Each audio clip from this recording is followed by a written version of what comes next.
Hi friends, ഇന്ന് U എയിലെ ഏറ്റവും ദൈർഘ്യമേറിയ പകലുള്ളൊരു ദിവസമാണ്. അപ്പോൾ ഞാൻ സൈഡിലെ വർക്കൊക്കെ കഴിഞ്ഞിട്ട് ഉച്ചയ്ക്ക് ബ്രേക്കിന് താഴോട്ട് ഇറങ്ങിയാണ്. അപ്പം എന്തായാലും ഒരു ചലഞ്ച് ചെയ്യാമെന്ന് കരുതി. വേറൊന്നുമല്ല, ഇന്ന് ഞാൻ ലിഫ്റ്റ് യൂസ് ചെയ്യുന്നില്ല, മറിച്ച് സ്റ്റെപ്പ് വഴിയാണ് താഴോട്ട് ഇറങ്ങാൻ പോകുന്നത്. ഈ ഒരു 23 നിലയിൽ നിന്ന് താഴെ ബേസ്മെന്റ് വഴി സ്റ്റെപ്പിൽ കൂടെ ഇറങ്ങാൻ പോവുകയാണ്. അപ്പം ഞാൻ എന്തായാലും എൻ്റെ വാച്ചിനകത്തിൽ ഫാസ്റ്റ് വാക്കിംഗ് ഒക്കെ ഒന്ന് സെറ്റ് ചെയ്തു.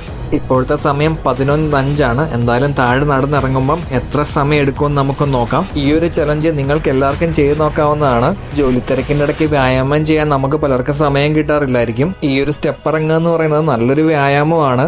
അതുകൊണ്ട് വലിയ തിരക്കൊന്നും ഇല്ലാത്ത സമയത്ത് ഞാൻ കഴിവതും താഴോട്ട് ഇറങ്ങുന്നത് ഈ ഒരു സ്റ്റെപ്പ് വഴിയാണ്. ഒരു തവണ ലിഫ്റ്റ് പണി മുടക്കിയപ്പോൾ സ്റ്റെപ്പ് വഴി മുകളോട്ട് കയറിയിട്ടുമുണ്ട്. അങ്ങനെ സ്റ്റെപ്പുകളുടെ എണ്ണമൊക്കെ എണ്ണി തീർത്തിട്ട് 2ാം നിലയിലോട്ട് എത്തിയിട്ടുണ്ട്.